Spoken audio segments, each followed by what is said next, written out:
Ito ang reading mo, Taurus.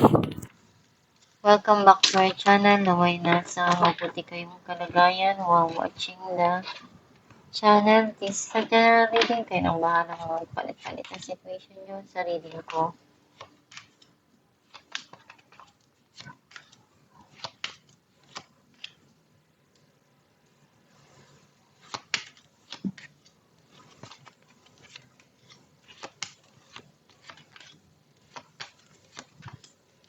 At the bottom of the deck, Queen of Cups. I feel like yung nasa-sense ko na energy mo, andun yung mga bagay na nararamdaman mo ngayon na hinahanap mong pagmamahal na maramdaman or maibigay sa'yo. Kasi kapag nagmamahal ka totoo, gusto mo yung inaalagaan ka, pinapakita sa'yo yung pagmamahal, inaasikaso ka, kasi ganun ka rin. Ang mensahe ng card mo, meron ditong darating na bagong pag-ibig para sa'yo or romance. Some of you pwedeng babalik.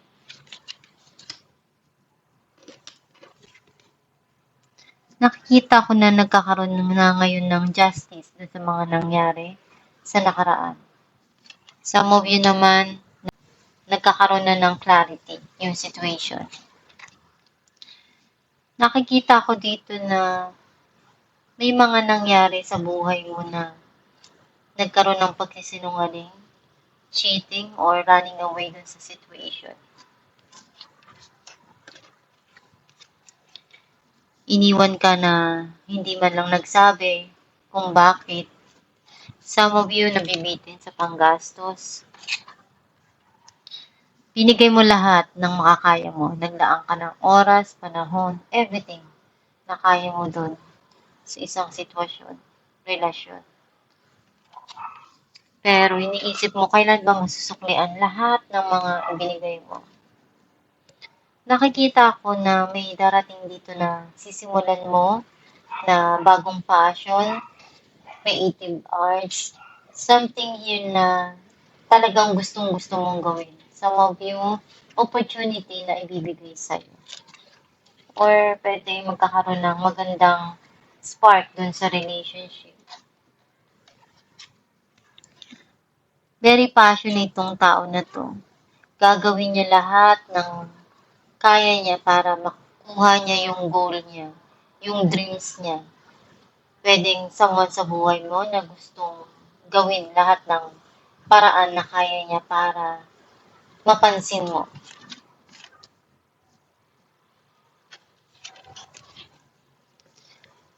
May mga opportunity na ibibigay sa'yo. Some of you may darating na mensahe. Clarify natin na Ace of Cups. Knight of Wands and Queen of Pentacles. Natuto ka na eh. You put some wall sa puso mo. Hindi ka basta-basta maluloko na. Kasi nga, naging okay ka na, nag-heal na yung mga nangyari sa nakaraan. Kaya, malaki rin yung naibigay nun sa'yo na kailangan bakuran na yung puso para hindi masaktan ulit. Clarify natin ang Seven of Swords. King of Pentacles and Four of Pentacles. Itong taon na to, hindi mo makalimutan yung person na to. Nag-hold back ka pa rin. Do niloko ka, tinakbuhan ka, nagsinungaling, pero hindi mo pa rin siya makalimutan eh. Some of you, itong tao na to, hindi ka pa rin niya makalimutan. Andun yung gusto niyang subukan uli kung ano yung magagawa niyang paraan. pero pinag-iisipan niyang mabuti. Clarify natin ang Seven of Pentacles. Queen of Wands and the Star. Pinagdarasal mo palagi kung ano yung mga pangarap mo sa buhay. Especially dun sa mga bagay na nangyari sa nakaraan na maging okay.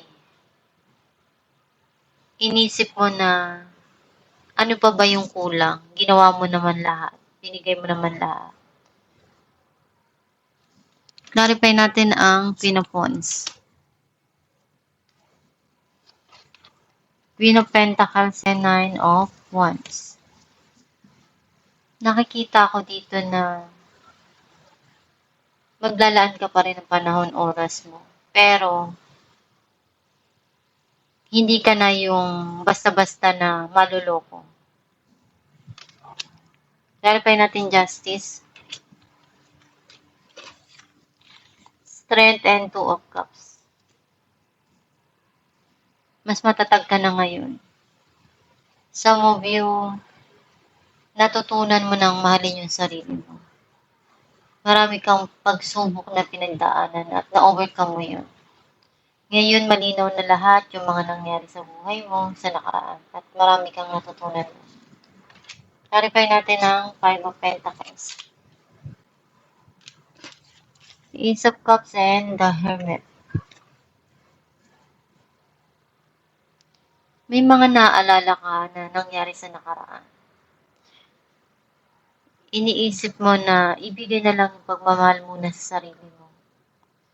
Kasi, syempre kung alam mong naibigay na yun sa sarili mo yung pagmamahal na yun, masaya ka sa kung ano yung meron ka. Unti-unti naman na babalik lahat yung mga bagay na hindi mo inaasahan na darating para sa iyo. Kasi mararamdaman mo yung pagmamahal na yun, iyon yung nag-a-attract ng mga bagay na maganda sa buhay mo. As long na binibigay mo sa sarili mo, syempre, malaki yung nagiging attraction nun sa mga dumarating sa iyo. Kung ano yung mga bagay na nangyari sa nakaraan na naramdaman mong malungkot, you need to leave it all behind kasi hindi mo na yun maibabalik. Tapos na. Kailangan ng harapin ko ano yung meron sa ngayon. Clarify natin ang Ace of Wands. Queen of Cups and Four of Swords. Nakita ko dito na right now, naiiyak ka pa. Gusto mo munang mapag-isa. And nakikita ko naman na may sisimulan ka dito na paglalaanan mo ng panahon para makalimutan yung mga nangyari sa nakaraan. Clarify natin ang Eight of Wands. Nine of Cups and the Fool. Nakikita ko yung darating sa'yo dito na gustong-gusto mo maibibigay sa'yo na talagang matagal mo nang hinintay. At meron ka ditong sisimulan na bagong opportunity para sa'yo. Igagrab mo. Alamin natin ko naman sa'yo ng yung gabay.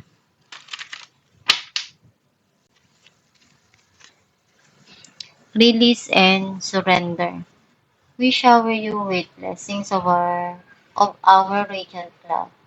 Open your arms and release the challenges that you have held tightly. Grip within your hands. Open your hands, arms, and heart to our love and assistance. Ang mensahe ng iyong gabay na kailangan mong pakawalan yung mga bagay na hindi na maganda sa buhay mo. At isurrender yun. Kasi kung mananatili pa rin yung sadness and pain sa puso mo, ano yung maa-attract niya? Negative, di ba? As long na nandiyan pa rin yan sa puso mo, hindi ka makakamove on. Mas maganda na kalimutan na yung mga bagay na masakit, hindi maganda, at harapin ko ano yung meron ngayon. Maging positibo sa pananaw sa buhay, at magdasal lang palagi. para yun yung ma-attract mo. As long na alam mong may mga pangarap ka pa na gusto mo matupad, gawin mo lang yung makakaya mo na ma-achieve mo yung goal mo. Huwag kang susuko. Yung mga pagsubok na yan, binigay yan sa'yo dahil alam ng Diyos na kaya mo yung malagpasan. Alam mo na may mga pagsubok talaga na sobrang hirap, pero pag nalagpasan mo yun, ang kapalit ng blessing. Malaki yung nagiging impact nun sa buhay mo. Na marami kang natututunan doon. At itong yung reading, Taurus, kung nakaresonate ka, any comment down below. Thank you for watching.